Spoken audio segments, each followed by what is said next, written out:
Welcome to Feed Your Brand Poditize. I look so green today. I'm just going to call it right out. The lighting here is so bad. This is what happens when you record from a hotel room. And and I brought lighting with me and it's still green. Like there's nothing. I think it's the walls around me are just like making me look green here, but I'm not sick. I'm just in a hotel. Should have brought a light with like a purple gel, just like in Willy Wonka and the Chocolate Factory for Violet, and you could be just cast Violet on your skin. Yeah, exactly. I don't know. I need that under eye stuff that's like the different colors too, because it's making me look even greener. Anyway, this is what happens. But look, we persevere and we record live no matter where we are in the world, right? That's right. And so anyway, I did bring a good mic though. It sounds the same as it normally does. Just not my gorgeous camera that I have at my home setup.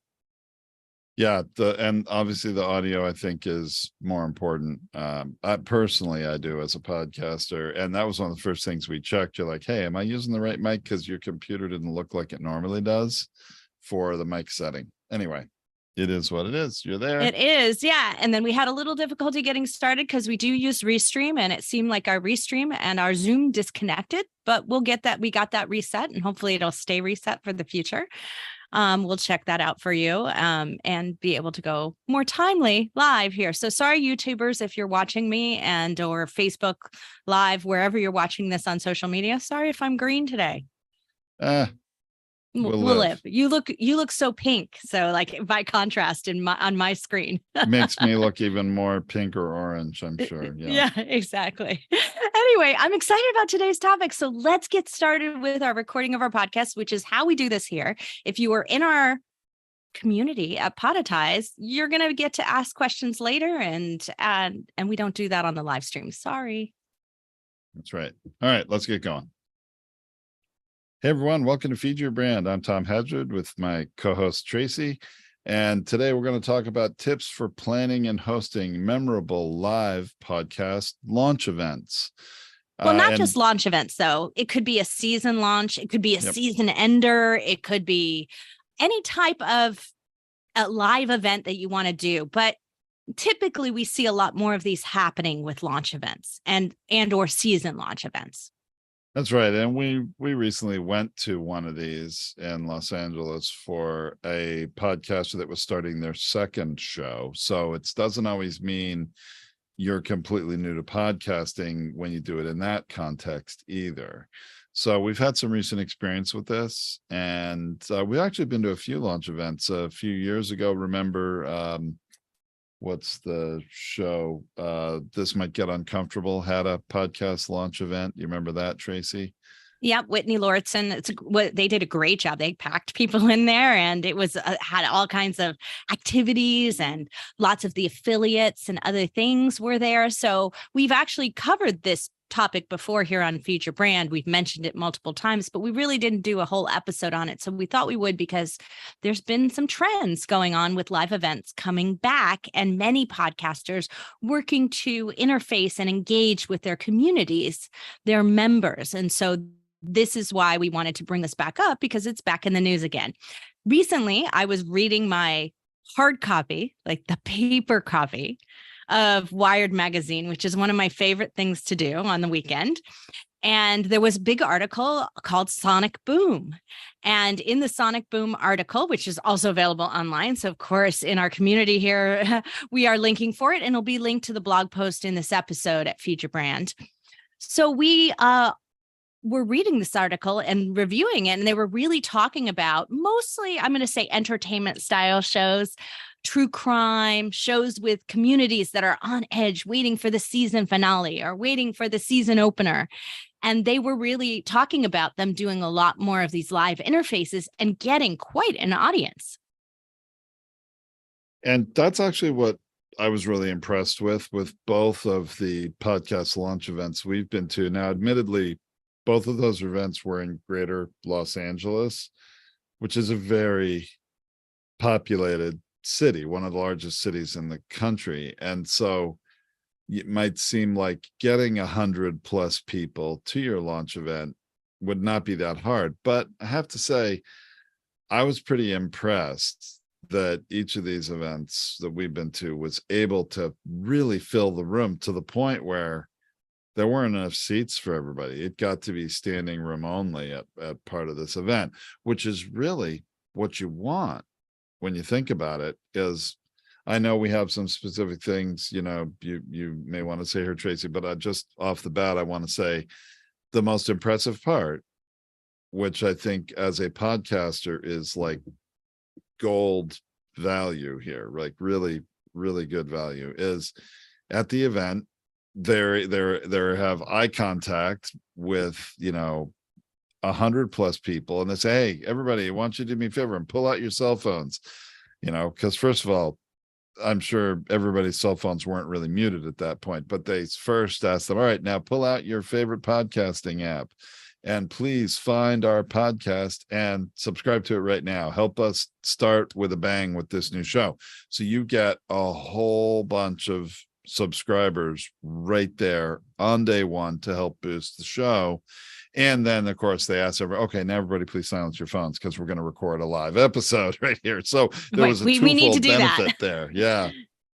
So yeah, I think it's a great way to jumpstart your subscriber base. And if you can do that, and we know that those podcasters who start with a community do better long term. They last longer. They have subscribers who download and don't miss any episodes. So they tend to have binge listeners, which is a really great thing for the long-term growth of the show.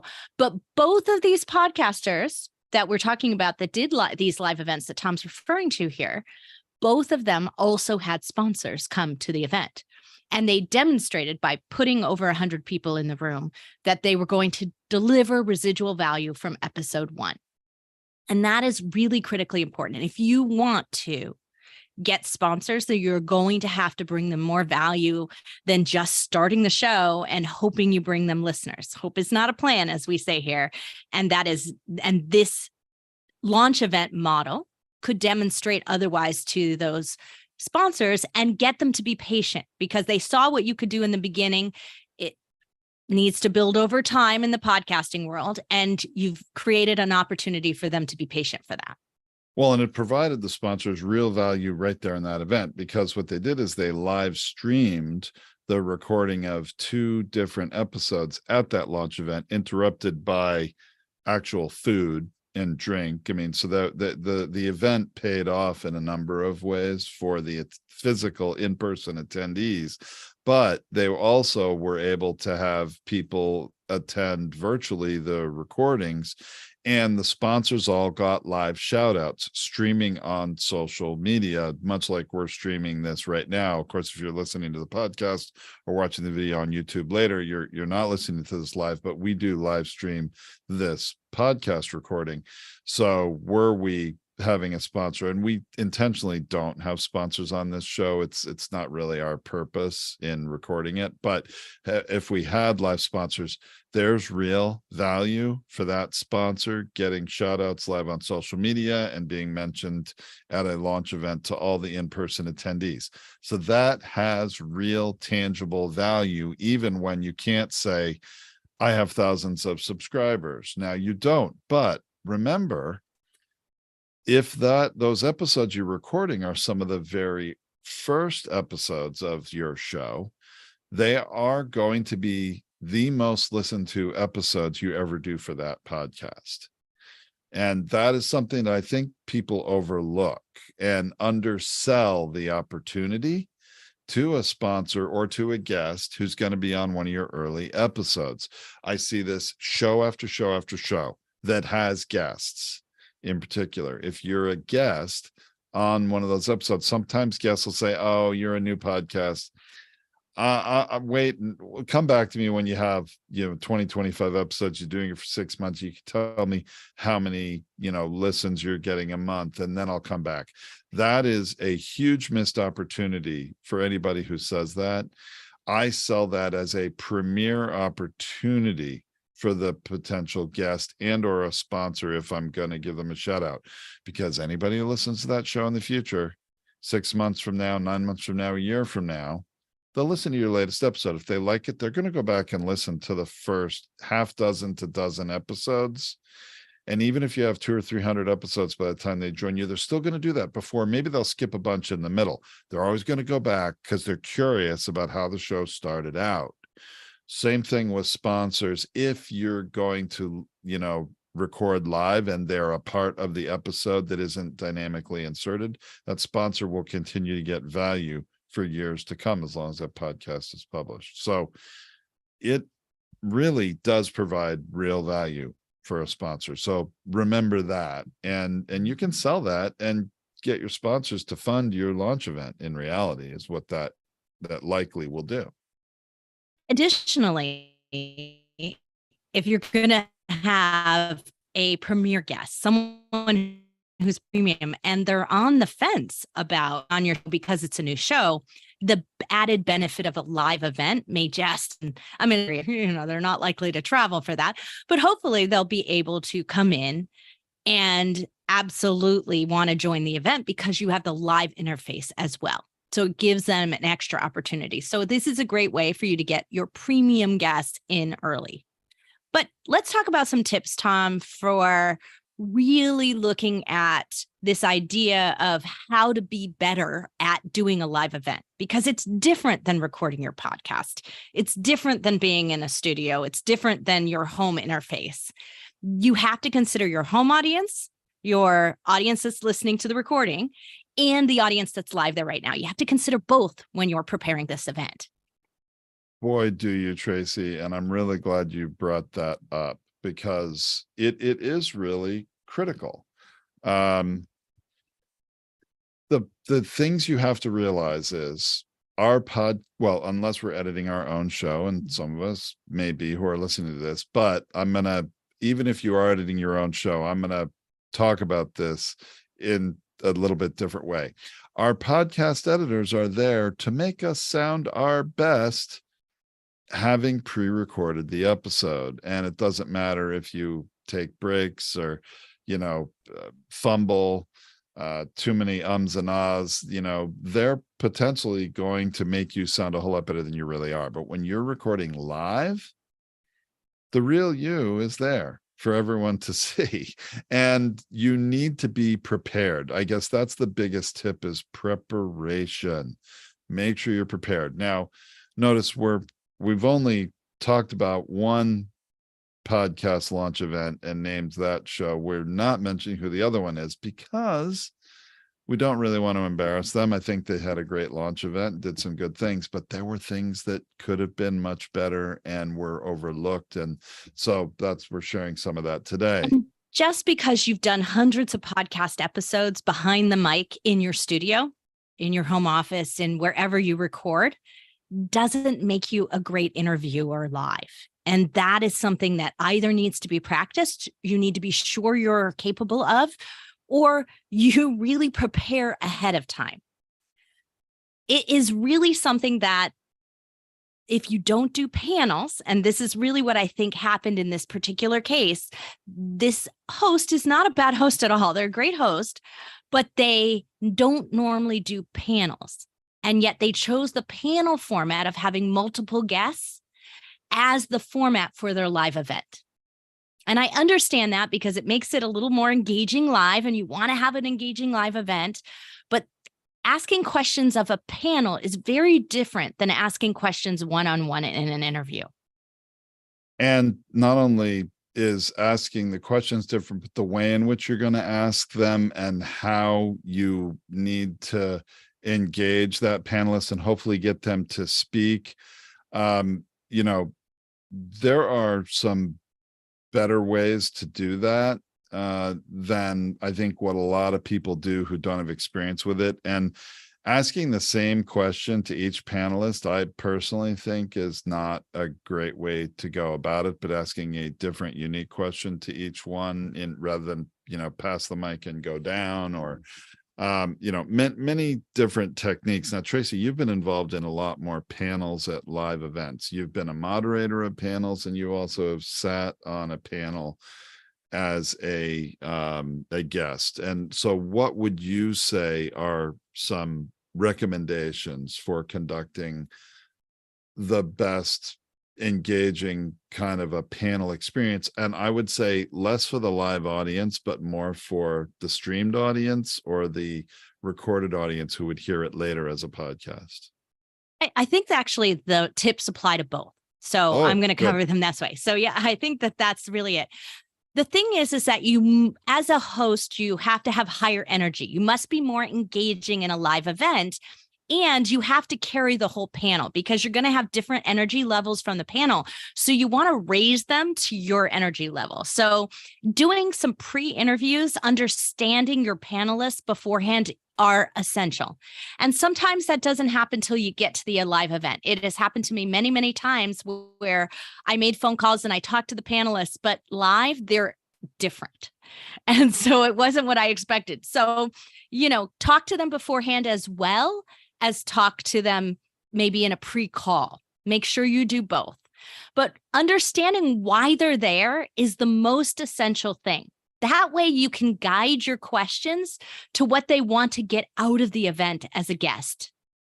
That's critically important. Understanding what's driving them. Why are they here? Why are they interested in this subject? What drives them to be a part of this industry? That's really important to understanding that if you're going to have panelists and if you're going to be a great host of guiding the audience to really hear what that panelist has to contribute.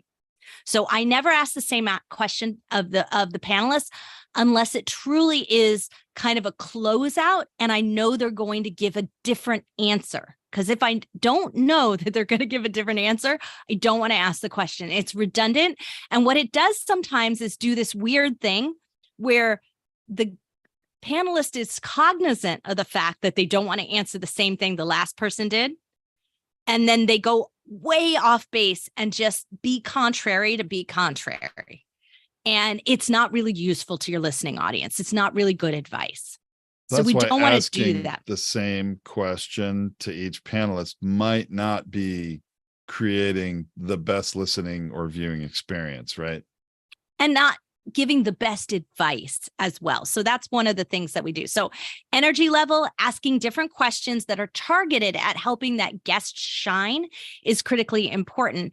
And then the third thing that you have to remember is that your audience is sitting there. And if you're not asking the right follow-up question and you don't just stop this, if you're going down the panel and you're worried about that, your audience is sitting there going like, I want to ask this question.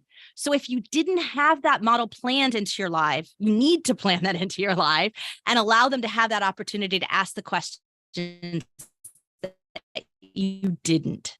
And that's really important because that live audience is really dissatisfied with that more so than your listening audience. Because your listening audience know this already happened. Like it's a little bit more passive in how they're listening to it. But your live audience is sitting there engaged and they want to walk up and ask the question. So they'll bombard your guest afterwards with questions that you should have allowed them to ask live. So making sure that you have a live interface to guest interface live questioning as a part of your process is really important. And making sure that those questions are either relayed to you and you repeat them so that they are captured in the recorded episode, or making sure that you have a microphone that is live to the recording is important as well. So that's a technical thing that you want to accomplish in your event. But the last tip that I have, that like those are the three major tip areas, is really just thinking through the effect of that live event. Like, what is that real draw? You can't just hope that that guest is a big enough draw. It also has to be that guest and a topic draw, making sure that you're guiding that panel to a particular topic area ahead of time and you planned it, which you may not always do. I don't do that with my guests. When I do a guest interview, I plan the topic or I title it after I've interviewed them. But you cannot do that when you're doing a live event. You need to have the topic be the draw and the guests be the draw in case people don't know who they are. I agree with that, Tracy. And I want to point something out here that is an advantage of having a panel. And one of these, launch events had two different podcast recordings, and each of them had, I believe, 3 panelists involved in that episode. And the advantage of that is you've got 3 people that you can incentivize to promote that episode when it publishes as a podcast and as a video on YouTube, if you're doing video, And promote the live event. And well, promote the live event ahead of time for sure. Yes. But even after the fact, just you have 3 people promoting each episode rather than just one as a single guest. So those episodes are probably going to get a lot more exposure and attention. So that, you're multiplying the, the potential share factor of an episode by 3 in this case when you're having that. But the other thing I guess I wanted to share, Tracy, as a tip has to do with how you are introducing your guests and what kind of context you're putting on them for the audience, the live audience and the recorded audience for the podcast episode. How are you introducing them? Are you reading their bios? And I have to say I was not impressed at all with that at one of these launch events we went to, because clearly the speakers had not really prepared, and they're pulling out their phones and they're scrolling, trying to find notes they had made on their phone. And then it's too small. And one of them is, having to find their reading glasses and trying to figure it out. And it just was not smooth and not prepared. It was kind of embarrassing. And reading the bios of each of the guests was very mechanical and not heartfelt. And it just did not seem, it wasn't to the level of professionalism that I would want to have if I were doing such a launch event. It really made it feel kind of like it was amateur hour there for that time. Yeah. And for the same thing for the sponsors, if you do not have prepared ahead of time, reviewed it with your sponsors about what you're going to say about them, and then you make a mistake live, and that happened. You're going to have some really upset sponsors who are not going to be happy continuing forward with you. And that is a huge miss, because you've now done it in front of a group and either given the wrong link or given the wrong message or pronounced their name wrong, right? All of those things happen live. And in this particular case, they did a repeat and re-recorded it. They actually re-recorded at the end so they could cut it in, right, to the recorded episode, but the value of the live was already lost. Well, right? But it also, what happened is the host was embarrassed, and you could sense it, and did not want to record it again. So didn't do a great job of re-recording it even. It had really bad energy, almost anger. Yeah. And that's not a good thing either. So it's okay if you want to re-record your sponsor spots for your recorded episode later and cut them out of the live, but you need to do a good job with the live in person. And if you're not going to do that kind of shout out, then let the sponsor have an opportunity to say a few words. That, I think, would have been a better idea, is to invite the sponsor to speak about their own, call to action, company, whatever. And really, in a live event, that's an opportunity you don't normally have to do. That might have been a better idea, or at least give them the opportunity to do it, even if they decline and want you to do it for them. But same thing as, preparation, right? And right. I think with introduction of the guest, so much more important, because I agree with you, Tracy, even on podcast interviews that I do, and I recommend this with new podcasters, that they don't just try to record their episode from start to finish all in one take and introduce the guest first, because they don't have all that experience with the guest and what was so great about the episode. I tell them record, their interview or discussion with their guest first. Then what was so good about it, say goodbye to them, and now you record an introduction to them because you have that experience in context. Well, you can't do that in a live event, so you've got to be prepared. Either do a pre-interview like you suggested, or do some more research on them, but have prepared remarks. Prepare yourself one way or another. That's why live events are much more difficult, aren't they? They really are. And what I like to do is I don't purposefully allow a written bio in my own hands when I'm doing a live event. That way it prevents me from reading it. I put bullet points. I know the one key thing that I want to express when I'm introducing something is why they're on that panel, why they're here at that live event. So I want to make sure I get that across. And then I might have a couple of bullet points that remind me of their credentials or remind me of their book title or something like that, that I might glance at to remind myself so I don't mess it up, because I definitely don't want to do that live in front of them because I don't want to be embarrassed by saying that wrong. And so that allows me to do that. But too often the cop out that happens with inexperienced moderators at all kinds of live events, not even recordings of podcasts, but just at almost every live event I go, whenever I see a panel, what they cop out and do is they say, introduce yourself. And that is the worst thing you can ever do for your podcast and for your authority as the moderator and host of that panel. You have just said your guests are way more important than you, and you're nobody. You can't even be trusted with doing the passive authority and introduction. So that's critical. Do not pass up that opportunity to do a great job and set them up and make that guest feel valuable and important. Your whole panel is going to change its tone from that first moment. Great advice, Tracy. Well, let's talk a little bit before we go here, because I do want to, end this, but let's talk about a little bit of technical issues. If you don't normally edit your episodes, like you like to do this whole live stream model and you just live it and then you do it, but you have your microphone and you have your great setup and it's controlled environment in your home studio. But in a live event, you can't control the way the environment is around you. There's a lot more echoes. There's coughing happening in the audience. There's stuff happening there. Even if you can't afford to do it on your regular episodes, make sure that you plan for that as a part of your live. It will not be a great experience for your listening audience. And because it's one of your early episodes, if you're using it as the launch part of your event, or in the case of some of these true crime shows that are using it for the finale, you need to make sure those are going to be some of, as Tom mentioned earlier, some of the most downloaded episodes. But to have them be a bad listening experience is going to make it so that the listeners say, I don't, if this is the common experience, they don't know what it's going to be like in the future. They may not give it a shot. And that would be an absolute shame. So make sure you plan into your budget that you will do some sound leveling, some fixes to the audio, have planned to be using an editor.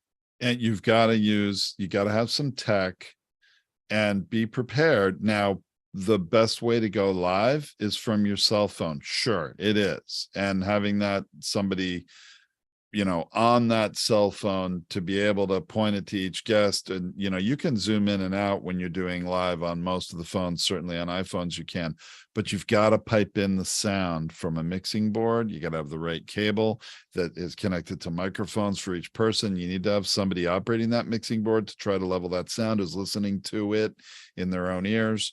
And if you plan to do more than just stream live on your social channels, but you want to do and put it as a YouTube video later, you want a landscape view. So you're going to also want an external camera as well, because you're going to want to capture a wide shot that you can break in and out from the individual that you're capturing on it. So you're going to need multiple people supporting you as well. This is a key. Good technical, lots extra equipment that you can rent. I mean, there's lots of places. Good lighting if you're going to record that video, because sometimes the spaces you're in have terrible lighting. Today's a good example of that. If you're watching this video, my lighting is terrible today, as we mentioned before we started recording here. But it can happen because you don't always control the environment that you're in there. And, this doesn't have to be high budget stuff. It's just a matter of preparation and making sure that the outcome achieves what you want it to, what your intention is. And really, it's just thought and planning. You can definitely do this. And thought and planning for the live audience experience as well as the recorded audience experience. Remember to cover both. And then the last thing I want to say before we go, Tom, about a live event is if you're not delivering a really great value, like the true crime have great, if you're going to deliver your finale and those alive people get to hear it before the recorded audience, they're going to have a compelling reason to show up at your event. Or if, let's say, you're in a true crime and you haven't announced who your new season is about, and they're going to get to hear it first, and then you'll put out the press release, and then you drop you drop your episodes next. Great. You're giving them an added value to show up. You're giving members an excuse to belong to a membership group, maybe drop some money in Patreon so that they can come to the event. Giving yourself these opportunities and these reasons for them to come and to show up to the live are really critically important, because you know what? There's a lot of complacency today. It's so easy to listen to it in my podcast, in my environment, the way I'm going to do it. Why would I show up live? Give them a compelling reason why. And that will create a better engagement and audience future for you at any point in your podcast. All right. Thanks so much, Tracy. Let's leave it there. You can find the blog post for this episode with the links to everything that we talked about today at podetize.com. And let's see, we do this every week, so we'll be back next time with another great episode. Thanks for listening, everybody. This has been Tom and Tracy Hazzard on Feed Your Brand. Okay, so live bye, stream, live folks. audience. Bye. Join us on, be a part of Podetize community, and come join us live if you would like to participate in live Q&A and discussion after the Come join episode. us on Zoom. They're joining us live here. So come join us on That's what Zoom. I meant. Zoom. I said that wrong. Yeah.